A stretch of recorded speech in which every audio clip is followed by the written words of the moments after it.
नमस्कार, 12 बजे की 12 बड़ी खबरों में आप सभी दर्शकों का स्वागत है और मैं हूं आपके साथ अखंड राय और आप देख रहे हैं उत्तर प्रदेश का तेजी से बढ़ता हुआ digital platform IBC 24 Uttar Pradesh Uttarakhand. 12 बजे की महत्वपूर्ण खबरों की शुरुआत करते हैं। आपको बता दें कि कल बड़ा मंगल था और इस बड़े मंगल के अवसर पर तमाम जगह भंडारे लगे थे। लेकिन इस भंडारे में से एक भंडारा कल बड़ा ही लोकप्रिय बना, क्योंकि वहां पर पूर्व मुख्यमंत्री और समाजवादी पार्टी के प्रमुख अखिलेश यादव पहुंचे और उन्होंने लोगों को पूरी सब्जी बांटी, भंडारे का प्रसाद बांटा। उसके बाद उन्होंने खुद प्रसाद ग्रहण किया। लेकिन जैसे ही वो वहां से प्रसाद बांटकर उन्होंने प्रसाद ग्रहण किया, उसके बाद उन्होंने मीडिया से बातचीत की और मीडिया से बातचीत करने के बाद उन्होंने ना सिर्फ केंद्र सरकार पर हमला बोला, बल्कि यूपी सरकार पर भी कहीं ना कहीं तीखे प्रहार किए। उन्होंने डॉलर के मुकाबले गिरते रुपए को लेकर के केंद्र की सरकार पर तंज कसा, तो वहीं यूपी में एनकाउंटर को उन्होंने दिखावा बताया। क्या कुछ कहा और कैसे कहा, वो आपको सुनाते हैं। पूर्व मुख्यमंत्री अखिलेश यादव ने जब भंडारे का प्रसाद ग्रहण करने के बाद वो मीडिया से रूबरू हो रहे थे। इनकाउंटर बड़े पैमाने पर सरकार ने केवल कानून व्यवस्था को लेकर के दिखावा किया है, लेकिन एक बहुत प्रतिष्ठित अखबार ने भी ये लिखा है कि राजधानी लखनऊ में एक दिन में कितनी महिलाएं, लड़कियों को छेड़ा जाता है, लड़कियों के ऊपर कितनी घटनाएं हो रही हैं। इसी लखनऊ में, इसी राजधानी में न जाने कितने उदाहरण हैं जहां पर बेटियों के, बहनों के साथ किस तरह का व्यवहार हुआ और घटना हुई है।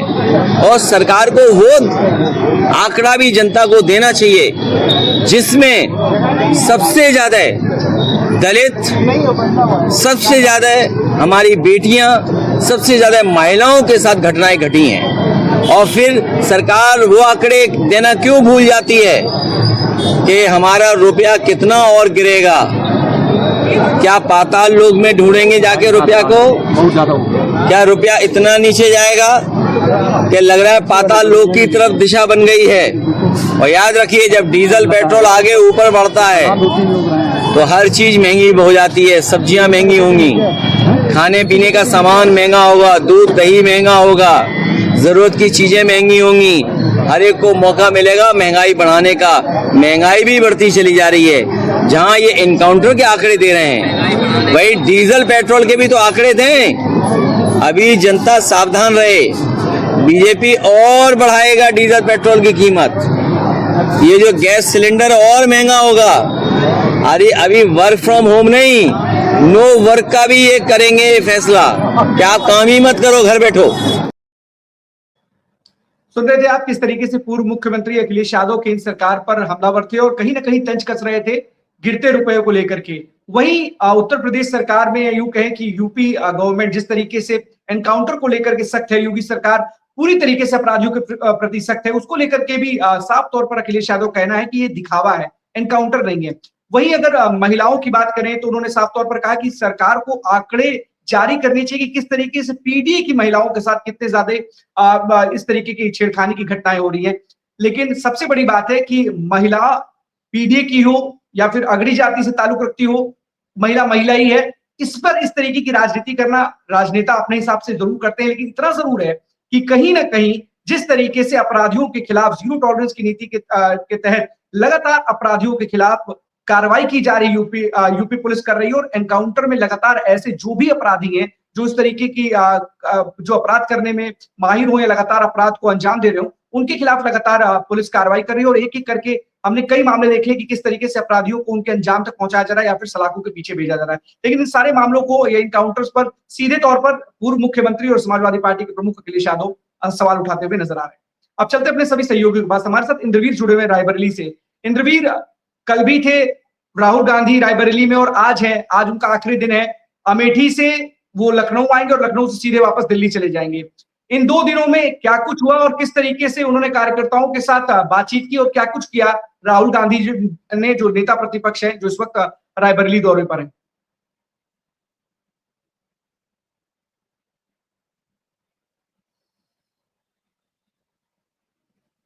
इंद्रवीर, अनम्यूट कर लीजिए आप।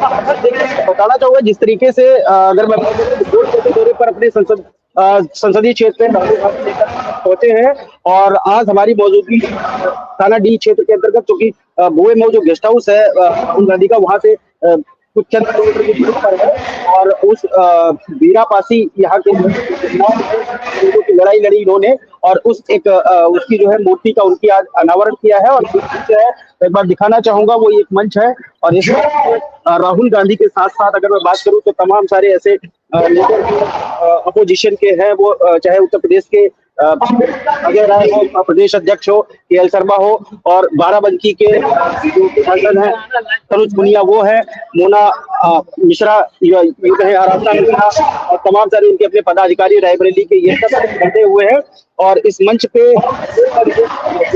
और ये आज राहुल गांधी ने एक बड़ी हुंकार भरी है कांग्रेस ने और अगर मैं बात करूं तो इस हुंकार में कहीं ना कहीं 2027 और जिस तरीके से ये अब आने वाले समय में अगर मैं बात करूं तो राहुल गांधी ने अब तक जो है लगभग बात की जाए तो 3 से 4 विधानसभा में 6 विधानसभा है तो उनमें से लगभग 4 विधानसभाओं में राहुल गांधी ने इन कार्यक्रम में अपने जो है अब तक दौरा किया है 2 दिवसीय कार्यक्रम में। जी बिल्कुल इंद्रवीर, क्योंकि देखिए बड़ा दौरा है कि लगातार जिस तरीके से एक के बाद एक 2024 के चुनाव के बाद लगातार रायबरेली का दौरा कर रहे हैं और उसके बाद अमेठी भी जाएंगे। कहीं न कहीं जिस तरीके से रायबरेली की विरासत अमेठी की विरासत को सजोने के साथ साथ 2027 के चुनाव तैयार नजर आ रहे हैं और नेता लगातार विकास करते हुए नजर आ रहे हैं। और सबसे बड़ी बात है कि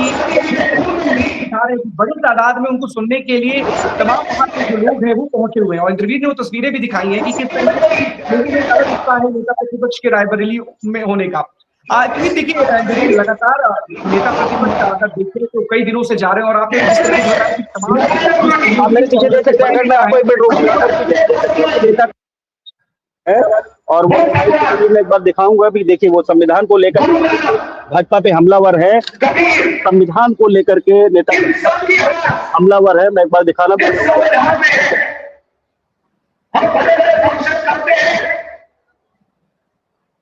फोटो के सामने हाथ जोड़ देते हैं, मूर्ति के सामने देते हैं, मगर हमारे हाथों के सामने बीरापासी जी की विचारधारा का अपमान किया जाता है। उनके कितने लोग जाने हैं तो अम्बेडकर जी की बात होती है, हाथ जोड़े जाते हैं हमलावर।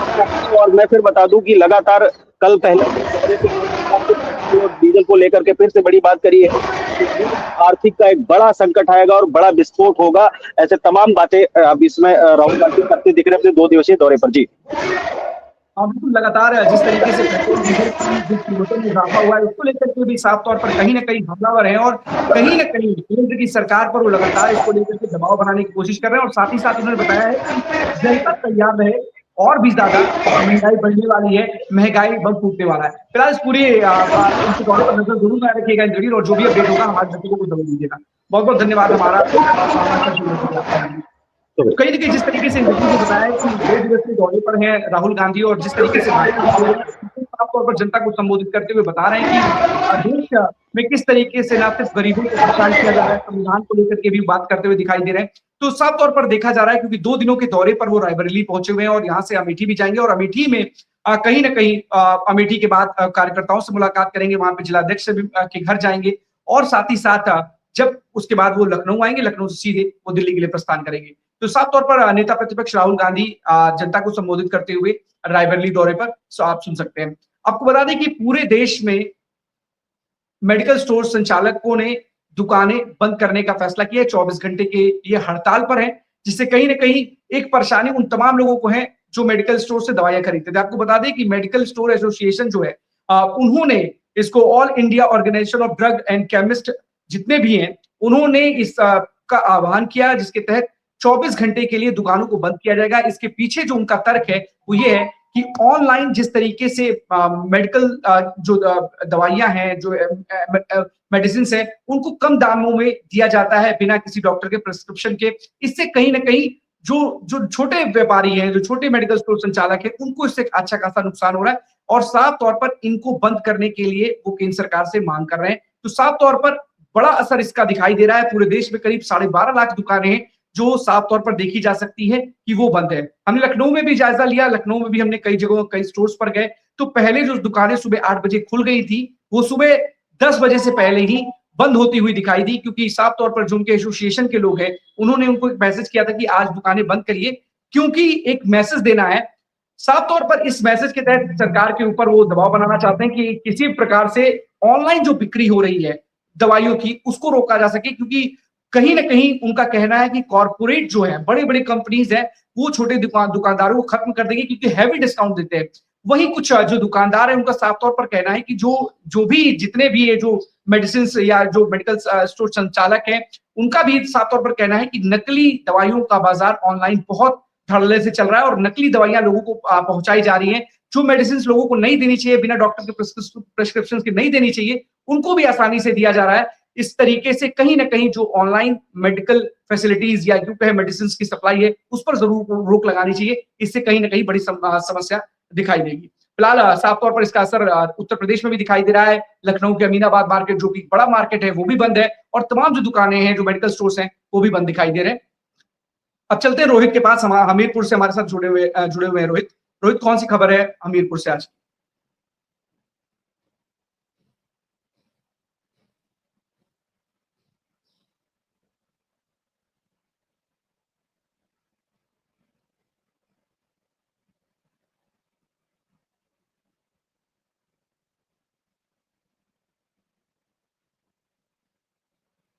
रोहित, सुन पा रहे हैं आप?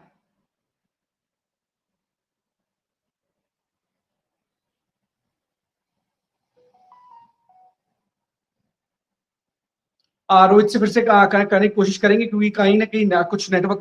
रोहित हमारे साथ जुड़ गए। रोहित, बताइए कौन सी खबर है हमीरपुर से आज की? बिल्कुल आकाश, देखिए बताना चाहूंगा, जनपद हमीरपुर में NH 34 जो है वो खूनी हाईवे के नाम से जाना जाता है और लगातार उसमें जो हादसे हो रहे हैं उनमें लोगों की जान जा रही है। अभी बैक टू बैक 3-4 दिनों से 3 सड़क हादसे हुए, जिसमें लगभग 7 से 8 लोगों की जानें चली गई। आज फिर एक तेज रफ्तार ट्रक और एक दुग्ध वाहन में टक्कर हो गई, जिसमें दुग्ध वाहन का जो चालक था उसकी मौके पर दर्दनाक मौत हो गई और फिर मौके पर जब सूचना पर पुलिस पहुंची तो उन्होंने ट्रैफिक व्यवस्था को संभाला और 100 को कब्जे में लेकर के पोस्टमार्टम के लिए भेजा। लेकिन लगातार ये जो NH 34 में हादसे हो रहे हैं, चिंता जताई जा रही है और जनपद में अब जो एक्टिव लोग हैं उन्होंने अब मीटिंग करना शुरू कर दिया है, ताकि इसको किसी भी तरीके से NH 34 को कुछ ऐसा सोल्यूशन निकाला जाए जिससे ये हादसे ना हो। तो जो लोग जिम्मेदार हैं, क्या उनको ये हादसे नहीं दिखाई दे रहे हैं? क्या सड़क सुरक्षा अभियान चलाते हैं, इस तरीके की दिक्कतें होती हैं, बहुत सारे अभियान चलाए जाते हैं, लोगों को जागरूक करने के लिए अभियान चलाए जाते हैं, तो अभी तक उसका असर जब है ही नहीं, तो आप कर क्या रहे हैं? तो आप कौन सा अभी तक निष्कर्ष निकाल रहे हैं? अगर इस तरीके के हादसे वहां पर हो रहे हैं, लगातार इस तरीके के हादसों की बाढ़ सी है जैसा आप बता रहे हैं, तो अपने आप में तो जिम्मेदारों को कोई कार्रवाई करनी चाहिए, कोई हल निकालना चाहिए। हल कब निकालेंगे? देखिए, इसमें एक ही ऑप्शन है, अगर हादसे कम करना है तो NH 34 में जो कबरई से हमीरपुर, यानी कि कहा जाए कानपुर यमुना पुल जो पड़ता है, उसमें कहीं ना कहीं नो एंट्री का एक सिस्टम लागू करना होगा, तभी ये हादसे रुकेंगे। क्योंकि कबरई से सारे जो ट्रक है वो गिट्टी लोड करके कानपुर जाते हैं, जिससे कहीं ना कहीं ये हादसे हो रहे हैं और लगातार इस पर प्रशासन का जो एक्शन है वो बड़ा ढीला रवैया समझ में आ रहा है। ना तो इस पर कोई अभी तक DM कोई एक्शन लिए, लगातार जाने जा रही है, लेकिन ना तो DM कोई ऐसा सख्त एक्शन ले रहा है, ना ही कोई SP ने कोई ऐसा सख्त एक्शन लिया है जिससे ये जाने रोकी जा सके। तो वही तो बात है, सवाल तो यही है ना रोहित, कि आखिरकार इन जिम्मेदारों को जब सब कुछ जानकारी है, इनको पता है हादसे होने की वजह क्या है, ब्लैक स्पॉट इनको पता है, तो कुछ तो कम से कम जो जरूरी उपाय थे उसको अपनाना चाहिए था। अगर इन जरूरी उपायों को आप नहीं अपनाएंगे तो कहीं ना कहीं दिक्कतें तो पैदा होंगी, सवाल खड़े ही होंगे कि आखिरकार जिन जिम्मेदारों पर इस तरीके की जिम्मेदारी इन हादसों को रोकने की, वो लोग अभी तक केवल और केवल हल निकालने का प्रयास कर रहे हैं। तो आखिरकार देखना होगा कि कब तक हल निकालेंगे, कब तक इसका समाधान करेंगे, ये अपने आप में एक बड़ी बात है। लेकिन आपको एक और खबर बता दें, क्योंकि जिस तरीके से लोगों को गर्मी ने परेशान कर रखा है और जगह जगह जिस तरीके से गर्मी से लोगों को खासा परेशान होता हुआ दिखाई दे रहा है। और उत्तर प्रदेश की बात की जाए तो देश में उत्तर प्रदेश का जो बांदा जिला है वो सबसे ज्यादा गर्म है। और अगर दुनिया के शहरों की बात की जाए तो दुनिया में तीसरे नंबर पर बांदा है, जहां पर गर्मी से लोगों को बेहाल कर रखा है। जो लगातार है टेम्परेचर बढ़ता चला जा रहा है, लोगों को राहत बिल्कुल भी मिलती हुई नजर नहीं आ रही है। भले ही 39 और 40 डिग्री टेम्परेचर लखनऊ में हो, लेकिन अगर उसको फील करने जैसी बात की जाए तो 47 से 48 डिग्री के करीब है। तो ऐसे में राहत मिलती हुई नहीं दिखाई दे रही है। और अभी अगले 10 दिनों तक ऐसा ही तापमान रहने की बात कही जा रही है। इसी तरीके से लू चलने की बात कही जा रही है, इसी तरीके से तपिश की बात की जा रही है, इसी तरीके से गर्म हवाओं के चलने की बात की जा रही है। और जगह जगह जिस तरीके से लोगों को परेशान करने वाली ये जो गर्मी है वो लगातार लोगों के लिए सितम ढाने का काम कर रही है, क्योंकि इस वक्त तपिश ने लोगों का तापमान भी बढ़ा रखा है। लोग घर से निकलने को मजबूर तो हैं, लेकिन अगर उन्हें लगता है कि अगर वो घर से नहीं निकलेंगे तो शायद ज्यादा बेहतर होगा, क्योंकि 12 बजे से या 11 बजे से 4 बजे तक इस तपिश से लोगों को परेशान कर रखा है। इसलिए लगातार मौसम विभाग के जो अधिकारी हैं या फिर तमाम लोग हैं वो अपील कर रहे हैं कि अगर जरूरत ना हो तो 12 बजे से 4 बजे तक घर से बाहर ना निकले। हमारे एक और सहयोगी आदर्श हमारे साथ बने हुए हरदोई से। आदर्श, कौन सी खबर है? अगर आपने बताना चाहिए हरदोई जनपद के ये कड़ियामा थाना क्षेत्र का पूरा मामला है और हमारे साथ यहाँ पे पीड़िता बैठी है, जिन्होंने आरोप लगाए हैं कि जो सारी करने को सारी में क्या है, तो मतलब हम इसे करते हैं। जैसे अभी इसके परिजन बैठे हुए हैं यहाँ पर।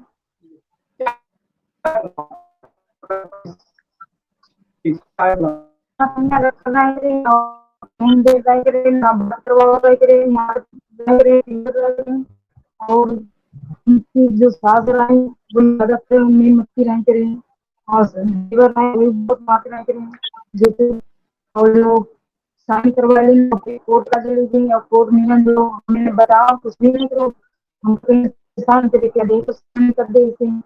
और ये बात है जो हमारे जो पैसे डाले तब हमारे वहाँ घर में जाके मारो तो जो आदर्श, आपकी आवाज क्लियर नहीं आ पा रही है, एक बार आपसे फिर से कनेक्ट होगा, पर फिर से रिकनेक्ट करिएगा। आदर्श, आपकी आवाज क्लियर नहीं आ रही है, एक बार फिर से रिकनेक्ट करिएगा। तब तक हम कुलदीप के पास चलते हैं अमेठी। कुलदीप, कौन सी खबर है अमेठी से आज की?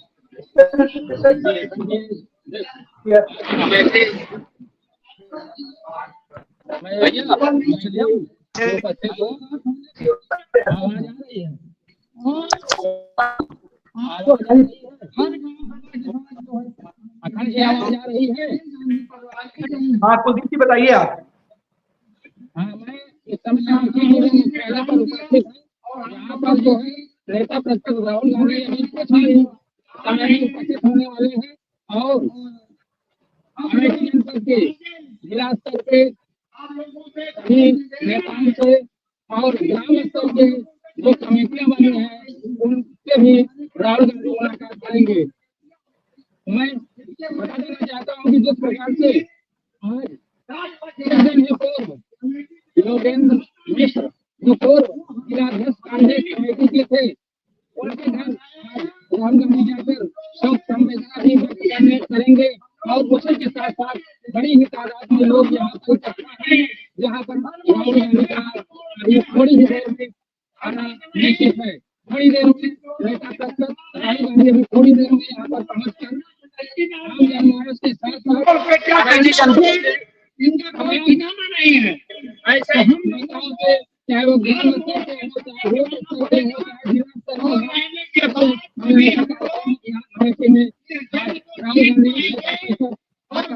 मुलाकात करेंगे और उनको देखना है क्या संदेश देते हैं। हम लोगों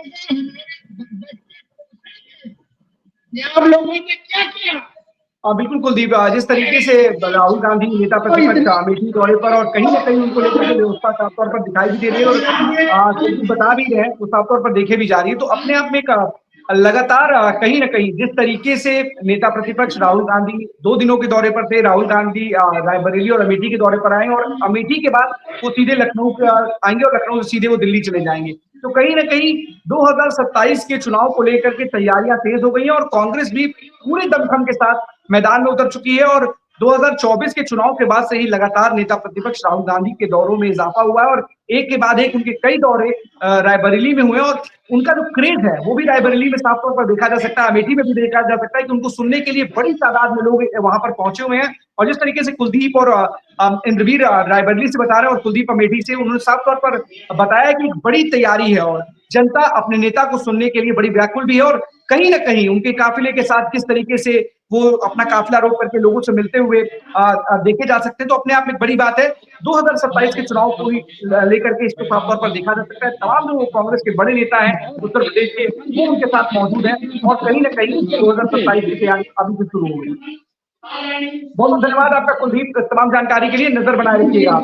बता देना चाहता हूँ कि जिस प्रकार से इतनी भोग में इतने सारे लोग उपस्थित हुए हैं, एक बहुत ही बड़ी बात है। और एक बात और बता देना चाहता हूँ, जिस प्रकार से चाहे वो यूथ लेवल को काम करता हो, चाहे जिला लेवल को काम करता हो, चाहे महिला समूह के जो है जो भी कार्यकर्ता हो, सबसे हम मिलने का कार्यक्रम है। अगर थोड़ी ही देर में चंद मिनटों में यहाँ पर राहुल गांधी नेता प्रस्ताव राहुल गांधी पहुंचेंगे। और एक बात और बता देना चाहता हूँ कि जिस प्रकार से अमेठी जनपद के पूर्व जिला है योगेंद्र मिश्रा, कुछ ही दिन पहले उनको मृत्यु गई थी, उनके घर से जाकर उनको भी भावनीय श्रद्धांजलि अर्पित करने का कार्यक्रम किया गया है। और उसी के साथ साथ अमेठी जनपद के सामने उनका समुद्री लोकार्पण करने का कार्यक्रम राहुल गांधी द्वारा किया जाएगा। और इसी के साथ साथ एक चीज और बताना है, इस प्रकार से यहाँ पर पूरा प्रशासन मुस्तैदी के साथ लगा हुआ है और राहुल गांधी के लिए लोग इतनी तादाद में यहाँ पर आकर उपस्थित हुए हैं। मैं आपको बताना चाहता हूँ कि किस प्रकार से यहाँ पर लोग एकत्र हुए हैं, कड़कड़ाते धूप में लोग हजारों की संख्या में यहाँ पर आकर जो है राहुल गांधी के जो है विचारों को सुनने के लिए आए हैं और उनका अभियान कर रहे हैं। बिल्कुल कुलदीप, जिस तरीके से वहां पर बड़ी तादाद है साफ तौर पर देखी जा सकती है। रायबरेली में भी देखा और अमेठी में भी देखा कि लोग अपने नेता को सुनने के लिए इस बड़ी और भीषण गर्मी में भी वहां पर पहुंचे हुए हैं और अपने नेता को सुनना चाहते हैं। बहुत बहुत धन्यवाद आपका कुलदीप, इस तमाम जानकारी के लिए नजर जरूर बनाए रखिएगा। बहुत बहुत धन्यवाद। आदर्श के पास चलते हैं हरदोई। आदर्श कंटिन्यू कीजिए आप। देखिए अखंड जी, हम आज बताना चाहिए हमारे हरदोई जनपद के एक तरियामा थाना क्षेत्र का पूरा मामला है, जहाँ पर बेटी की शादी तो की गई लेकिन इसको घर में घुसने से इनकार कर दिया गया, ये आरोप लगाए हैं। क्या है पूरा मामला, हम इनसे जानेंगे। क्या क्या नाम दिया? ये हमने अपनी बहन की शादी की थी, ये हड़ौती गांव है आलोक के साथ में, और बहन को जो है लमसम 5 लाख का दहेज दिया गया, ठीक है। और वो दहेज से संतुष्ट नहीं थे, लमसम 4 लाख रुपए और मांग रहे थे, ठीक है। हमारी बहन को उन्होंने घर से फोन नहीं दिया बात करने के लिए, बिल्कुल वहां उन्होंने मारा पीटा। जो मेरी बहन है, उनकी सास और उनके पिता मतलब ससुर और उनका देवर एक है और आलोक, इन लोगों ने काफी मारा पीटा धमकाया और इसके अलावा कोरे कागज पे साइन करवाया। साइन करवा के जो है कोर्ट ले गए। कोर्ट में जो है उन्होंने बोला ये कुछ और दूसरा काम है, इस पे साइन कर दो। वहां उन्होंने दिखाया नहीं कुछ भी, साइन करवा लिए। उसके बाद में जो पेशकार बैठे, जज साहब भी नहीं बैठे थे, वहां पेशकार बैठे थे और पेशकार ने जो है हमारी बहन आरती से पूछा कि तुम इनके साथ में रहना चाहती हो या नहीं चाहती हो। तो आरती ने बोला कि हम सब साथ में रहना चाहते हैं। इतना कहने के बावजूद भी पेशकार ने और आलोक ने उनको, उनके वकील ने बाहर कहा इंतजार करो। और हमारी बहन ने ये देखा कि आलोक ने पेशकार को, जो वकील के थ्रू है, उनको 40,000 रुपए दे दिए और ये मामला हो गया। अब ये मामला तो मुझे बाद में मालूम हुआ जब बहन हमारे घर पे आई। 18 मई 2026 को बहन हमारी रोती भी लगती, वहां से उन्होंने मारा पीटा। वहां से पैसे भी नहीं थे, एक जोड़ी कपड़े में ये हरदोई पास नजदीक गांव पड़ता है लालापुरा, वहां मेरी मौसी है, वहां गए तो मौसी ने हम लोगों को, हम भाई हैं और मेरे पिताजी हैं, उनको खबर पहुंचाई, तब मुझे मालूम पड़ा ये चीज। आपने पुलिस की क्या कार्रवाई की है? पुलिस में हमने जो है शहर कोतवाली में जो है हमने कार्रवाई की और वहां से पुलिस चौकी पे हमको बुलाया गया। वहां पूरा दिन बैठा रहे, लेकिन कोई निष्कर्ष नहीं निकला। ये पुलिस जो बूथ बना चौकी आप कहाँ पर बना हुआ है? ये चौकी बनी है भट्टा तिराहा सांडी रोड, पेट्रोल पंप पास में। मतलब इससे बेटी है, उससे पूछेंगे क्या पूरा मामला, क्या बात, पूरा मामला क्या है, आपको क्या करना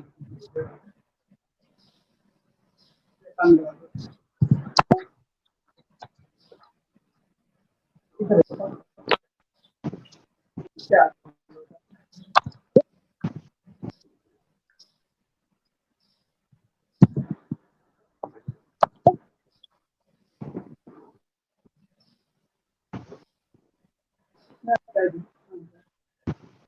वाले जो पेन कराए आलोक साइन करवा लें पूरे कागज के यहाँ और हमें फोट लीजिए, हमें पता नहीं कि बता नहीं करें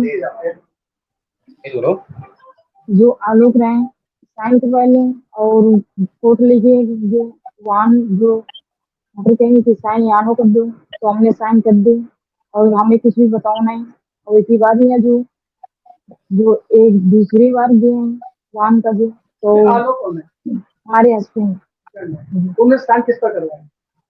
पूरे कागज पे, पूरे कागज पे जी तो कुछ लिखा नहीं था? लिखा था मगर झाप लिया। तो यहाँ पर जो है एक मामला जो दहेज से लेकर भी जुड़ा हुआ, कहीं ना कहीं ये जो पीड़िता हमारे पास खड़ी हैं इनको घर में घुसने नहीं दिया जा रहा है, घर से धक्के मार के निकाल दिया गया। अब ये पुलिस थाने पर गए हैं, थाने पर इनको सरकार दिया जा रहा है, ये जो है दर्द की ठोकरें खा रहे हैं, लेकिन अभी तक इनको न्याय नहीं मिल पा रहा है। ये पूरा मामला है। और सर बात ये है कि हमारे पास हमारे ये है 1 मई 2025 में शादी हुई है और आलोक जो है हमारे बहनों है उन्होंने दिखाया है बैक डेट में 1 मई 2024 में उन्होंने कोर्ट से तलाक का डाला है, जबकि शादी 1 मई 2025 में हुई है। तो यह है पूरा मामला। आखिरकार वजह क्या है? अगर इस तरीके से पुलिस के पास भी आप गए, वहां पर भी आपको कहीं ना कहीं मायूसी हाथ लगी है, कोर्ट में भी आप बता रहे हैं कि वहां पर पेशकार ने पैसे ले लिए, आप जैसा आरोप लगा रहे हैं कि वहां पर उसको पैसे देकर के मामला इस तरीके से वो सेटल करने की कोशिश की जा रही है, तो आखिरकार जब इस तरीके की चीजें सामने आ रही तो पुलिस ने आपसे क्या कहा? पुलिस के पास जब आप गए? पुलिस पास हम गए, वहां बैठाले रहे पूरा दिन, ठीक है, और बैठाले रहे। उसके बाद में क्या हुआ, विपक्ष ने जो है उनको पैसे दे दिए 40,000 रुपए, ठीक है। अब वो हमारा जो है कह रहे थे अब इसमें कल आओ परसों आओ, ये बता मतलब कुछ भी निष्कर्ष नहीं निकाला उन्होंने। नहीं तो ये तो आरोप आप लगा रहे हैं, आप मान लीजिए कि उनको पैसे दे दिए इस वजह से पुलिस टरकारी, आपने क्या किसी सीनियर ऑफिशियल से बात की, किसी सीनियर अधिकारी के पास आप गए, उनको आपने अपनी परेशानी बताई, इस तरीके का मामला है, पुलिस वालों ने पैसे ले लिए और हमारी कार्रवाई नहीं कर रहे हैं जैसा आप बता रहे हैं? जी दरोगा साहब थे वहां पे तो नहीं, आप एसपी के पास गए क्योंकि एक बड़ा मामला है, अगर आपके साथ इस तरीके की घटना घटित हुई है तो आप किसी सीनियर ऑफिशियल के पास गए? उन्होंने जो है उधर से विपक्ष से पैसा लेके सुलह का दबाव बनाया। नहीं, आप कप्तान के पास गए, कप्तान ने क्या कहा? एडिशनल एसपी तो जो थे उनके पास गए थे, उन्होंने कहा ये कोर्ट का मामला है, कोर्ट में जाओ, अपना वकील करो, वहां से ही सहमति लो। यहाँ पर जो है मामले पर आदर्श अगर साफ तौर पर अगर उच्च अधिकारियों को ये कहना है कि कोर्ट से है आप अब वकील कीजिए, तो अब इसमें कोर्ट क्या कहती है ये भी देखने वाला पहलू होगा। लेकिन अगर इस तरीके का अन्याय किसी के साथ हो रहा है और इस तरीके की चीजें हो रही है तो अपने आप में गलत और बड़ी बात है। इसको लेकर के अधिकारियों से बात कीजिएगा आदर्श और पूछिएगा कि आखिरकार इस तरीके की मायूसी उनके ऊपर लग रही है और ये जो पीड़ित परिवार है ये आरोप लगा रहा है कि पैसे लेकर के मामले को रफा दफा करने की कोशिश की जा रही है और जो विरोधी पक्ष है उनका पक्ष लिया जा रहा है, हमारी बातें सुनी भी नहीं जा रही। तो इसको लेकर के जरूर उनसे पूछिए सवाल कि आखिरकार क्या वजह है कि इनकी बातों को नहीं सुना जा रहा है, इनकी बातों को अनसुना कर दिया जा रहा है। सर एक बात ये मैं कह रहा हूँ, वहां से कोर्ट से तलाक हुआ और वहां पे हमने कागज देखे कि जो कार्ड लगा हुआ है वो नया कार्ड लगा हुआ है, जबकि हमारे पास ओरिजिनल कार्ड है, बैक डेट का कार्ड लगा हुआ। वहां पे उन्होंने हमारी बहन आरती खाते में 2.5 लाख रुपए जो दहेज वाला होता है वो उन्होंने ट्रांसफर किया है कोर्ट के आदेश पे। और फिर बहन हमारी वहीं उनके साथ में रह रही थी और उन्होंने क्या किया, बहन को ले जाके सारा पैसा निकाल लिया 3 बार में, 1 बार में 2 बार में 1-1 लाख और एक बार में 50,000 रुपए। हाँ बिल्कुल, अगर इस तरीके का मामला आदर्श कहीं ना कहीं अगर इसमें कुछ धोखेबाजी लग रही है, गलत तरीके से गुमराह करके या किसी को अंधेरे में रख करके झूठे दस्तावेज तैयार करके अगर इस तरीके की चीजें की गई तो अपने आप में एक धोखाधड़ी का ही पूरा मामला है। अगर ऐसे में अगर इस तरीके की चीजें की गई तो इस पर जरूर बात कीजिएगा, क्योंकि अगर ये पुलिस के पास गए हैं और इस तरीके की बातें निकल करके सामने आ रही है कि इनकी बात नहीं सुनी जा रही है तो अपने आप में बड़ा गंभीर सवाल है। अगर हो सकेगा तो कप्तान से इस पूरे मामले पर बातचीत कीजिएगा कि एक पीड़ित पक्ष ने इस तरीके का आरोप लगाया है कि पुलिस वालों ने पैसे लिए हैं और इनके पक्ष ना सुन करके विरोधियों की बातें सुनी जा रही है और जैसा वो कह रहे हैं उस तरीके का काम किया जा रहा है, क्योंकि न्याय मिलने की बात कही जा रही है। और अगर जहां पर धोखाधड़ी करके, अंधेरे में रख करके, गलत बातें बता करके लोगों को अंधेरे में रख करके इस तरीके के दस्तावेज तैयार करा करके बैक डेट के, तो अपने आप में तो धोखाधड़ी है, ये तो अपने आप में अपराध है। इस तरीके के अपराध पर तो पुलिस की कार्रवाई बनती है, तो इसमें पुलिस ने अभी तक कार्रवाई क्यों नहीं की अगर ये आरोप लगा रहे हैं? देखिए अखंड हम बताना चाहेंगे ये स्टार्टिंग में जो पुलिस बूथ बना हुआ वहाँ पर गए होंगे वहाँ पर, और ये धोखाधड़ी का पूरा जैसा उन्होंने बताया कि आरोप भी लगाए हैं कि 40,000 रुपए जो है उन्होंने दे दिए हैं, तो ये धोखाधड़ी का मामला, सिर्फ धोखाधड़ी पर केस भी दर्ज होना चाहिए। लेकिन जो पुलिस, जहाँ अगर हम पुलिस की बात करें तो पुलिस भी कहीं ना कहीं तड़का देती है, वो पल्ला सीधे ही झाड़ देती है, कोई कार्रवाई नहीं करती। जब उच्च अधिकारियों के पास ये जाती है तब नहीं, देखिए पुलिस का काम क्या करना, पुलिस को गलत का पता लगाना है ना। अगर जब ये आरोप लगा रहे हैं, इनके पास भी दस्तावेज मौजूद है, तो पुलिस को कम से कम इस पर भी तो जांच करनी चाहिए, कार्रवाई करनी चाहिए ना, कि क्या झूठे दस्तावेज दे करके क्या उन्होंने इस तरीके की कार्रवाई को आगे बढ़ाया है। पैसा देना ना देना ये तो अलग विषय है, क्योंकि इसके पास अगर किसी के पास साक्ष्य नहीं है तो इन आरोपों का कोई मतलब नहीं है। लेकिन अगर किसी ने झूठे दस्तावेज तैयार कराए हैं, अंधेरे में रख करके, गुमराह करके कोई दस्तावेज तैयार कराए, तो ये अपने आप में तो गलत बात है। और अगर पीड़िता भी खुद आकर के बोल रही है तो अपने आप में बड़ी बात है। तो इसको लेकर के जो बड़े अधिकारी हैं उन्होंने इस पर क्या एक्शन लिया, ये भी एक बड़ी बात है, क्योंकि ये तो पक्ष उनका था जो कोर्ट में गए। लेकिन अगर गलत तरीके के जो झूठे दस्तावेज तैयार कराए गए, ये एक अपने आप में आपराधिक मामला है। जी, हमारे पास जो है शादी के दोनों पक्ष के कार्ड हैं और हमारे पास वीडियो भी है, फोटो भी है उसी डेट की 5 मई 2025 में, और उन्होंने जो दिखाया है जो 5 मई 2024 में। ये जो है फरेब है, झूठा है। अगर इस तरीके की चीजें हैं, यही आदर्श कह रहे हैं कि आप उच्च अधिकारियों से बातचीत कीजिए, और जो उनके पास डॉक्यूमेंट्स हैं उसको भी आप लेके जाइए और पूछिए कि जो बातें उनकी तरफ से कही गई है, जिस आधार पर ये केस या जो आगे लड़ाई चल रही है एक पीड़िता के ऊपर, इस तरीके का, क्योंकि शादी होना, उसके बाद इस तरीके की घटना घटित होना अपने आप में एक बड़ी बात होती है। और वैसे में कूट रचित दस्तावेजों का सहारा लेकर के, अंधेरे में रख करके, गलत दस्तावेज तैयार करके अगर उन्होंने इस तरीके काम किया है तो अपने आप में अपराध है। क्या इस पूरे मामले पर पुलिस ने कोई कार्रवाई की है? अगर क्या उनको इस बारे में जानकारी है? ऐसे सवालों को जरूर लीजिएगा और उनसे जरूर पूछिएगा, क्योंकि कहीं ना कहीं ये दो लोगों की जिंदगी का मामला है, दो परिवारों का मामला है। और अगर इस तरीके से काम हो रहा है कि कूट रचित दस्तावेज तैयार कराए जा रहे हो, झूठे दस्तावेज तैयार करा करके किसी की जिंदगी बर्बाद करने का काम किया जा रहा हो, तो अपने आप में अपराध है। और ऐसे अपराधी या अपराध करने वाले लोगों के खिलाफ सख्त सख्त कार्रवाई करनी चाहिए। और कोर्ट को भी ऐसे लोगों के खिलाफ जिन्होंने गुमराह करने का काम किया है, कूट रचित दस्तावेज बनाए, उनके खिलाफ भी कार्रवाई करने की बात जरूर कीजिएगा। इनसे सवाल जरूर लीजिएगा आदर्श इस पूरे मामले पर। बहुत बहुत धन्यवाद आपका इस तमाम जानकारी के लिए आदर्श। तो कहीं ना कहीं जिस तरीके से आदर्श दिखा रहे थे और बता रहे थे कि हरदोई में इस तरीके का मामला है, अगर इस पूरे मामले में कहीं ना कहीं जो लोग जिनके ऊपर आरोप लग रहे हैं कि उन्होंने कूट रचित दस्तावेज या फिर अंधेरे में रख करके किसी तरीके कोई कागज पर साइन कराया है, तो अपने आप में अपराध है। पुलिस को ऐसे मामले में जरूर कार्रवाई करनी चाहिए और कोर्ट को भी इसका संज्ञान लेते हुए अगर इस तरीके की कार्रवाई की गई है तो इस पर भी सख्त कार्रवाई करनी चाहिए दोषी लोगों के ऊपर। तो कहीं ना कहीं एक चीज और भी है, पूरे देश में लगातार देश के प्रधानमंत्री नरेंद्र मोदी की अपील के बाद जगह जगह से तस्वीरें आ रही हैं, सांसद, विधायक, जैसे जिस तरीके से पीएम मोदी ने अपने काफिले को कम कर दिया है, मुख्यमंत्री ने भी अपने काफिले को कम कर लिया है, सांसद है वो कहीं ना कहीं कभी साइकिल से जाते हुए दिखाई दे रहे हैं और कहीं ना कहीं जो पब्लिक ट्रांसपोर्ट है उसका इस्तेमाल भी करते हुए दिखाई दे रहे हैं। जजेस जो है, गोंडा से भी एक अच्छी तस्वीर निकल करके सामने आई, जहां पर जो जज है, जिला जज है, वो भी पैदल जा रहे थे अपने दफ्तर। तो तमाम जगहों से इस तरीके की तस्वीरें आ रही हैं, लोगों को जागरूक करने की कोशिश की जा रही है, लोगों को बताया जा रहा है कि अगर जरूरी ना हो तो वो गाड़ियों का इस्तेमाल ना करें, जो वह जहां पर वो पैदल जा सकते हैं या फिर कुछ दूरी जहां पर पब्लिक ट्रांसपोर्ट के सहारे जा सकते हैं वहां पर उसी का इस्तेमाल करें।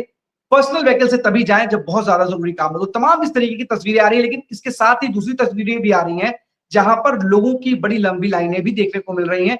पेट्रोल और डीजल की किल्लत ने कहीं ना कहीं लोगों को परेशान कर रखा है। कुछ जगहों पर लोग रात से इंतजार कर रहे हैं कि उनको पेट्रोल और डीजल मिल जाए। तमाम जगहों से, तमाम जिलों से इस तरीके की खबरें भी आ रही हैं, तस्वीरें भी आ रही हैं जो कहीं ना कहीं परेशान कर रही हैं। फिर भी लोगों से अपील की जा रही है कि वो परेशान ना हो, जिसको जितना होगा उसको जरूर मिलेगा।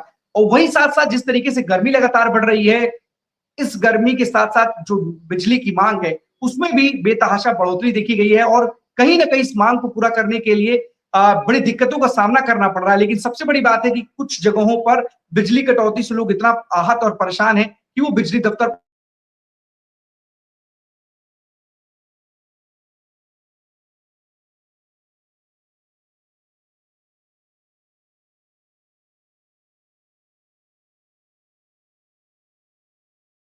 है और लोग परेशान हैं बिजली ना आने की वजह से। तमाम जगहों से इस तरीके की तस्वीरें आ रही हैं कि बिजली कटौती से लोग परेशान हैं। लेकिन लखनऊ के पश्चिम जो विधायक है अरमान खान, वो लोगों के साथ धरने पर बैठ गए हैं बिजली कटौती को लेकर के, क्योंकि तमाम लोग धरना दे रहे थे और इसी बिजली कटौती को लेकर के, क्योंकि राजधानी लखनऊ में जिस तरीके से बिजली कटौती को लेकर के लोग परेशान हैं, उसी का साथ देने के लिए जो समाजवादी पार्टी के विधायक हैं अरमान खान, वो पहुंच गए हैं और उन्होंने धरना दिया है और वो भी जनता के साथ आवाज बुलंद करते हुए आ रहे हैं। तो कहीं ना कहीं एक बढ़ती गर्मी और उसके साथ बिजली कटौती लोगों के लिए खासा परेशानी का सबब बन चुका है। ऐसे में जो तमाम लोग हैं वो अब विरोध दर्ज करा रहे हैं और कहीं ना कहीं जाकर के जो सब स्टेशन हैं या फिर जो उनके पावर स्टेशन हैं वहां पर जाकर के इस तरीके के धरने में शामिल हो रहे हैं और लोग कह रहे हैं कि इस गर्मी में कम से कम बिजली तो दीजिए। तो साफ तौर पर कहीं ना कहीं डबल मार पड़ रही है, गर्मी की मार से लोग परेशान है और वहां पर इस तरीके की अगर बिजली कटौती होती है तो लोगों में खासा रोष और विद्रोह दिखाई देता है, जिसका असर साफ तौर पर पावर स्टेशन के बाहर जो तमाम लोग हैं वो पहुंचकर दिखाई देते हैं कि अधिकारी कर्मचारी वहां से हट जाते हैं क्योंकि उनको विरोध का डर लगता है कि कहीं ऐसा ना हो कि जो वहां पर जनता पहुंची है वो उनके साथ गलत व्यवहार करे। तो 12 बजे 12 बड़ी खबरों में आज के लिए बस इतना ही। कल हम आपके सामने फिर से होंगे हाजिर, तब तक ले दीजिए हमें इजाजत। धन्यवाद।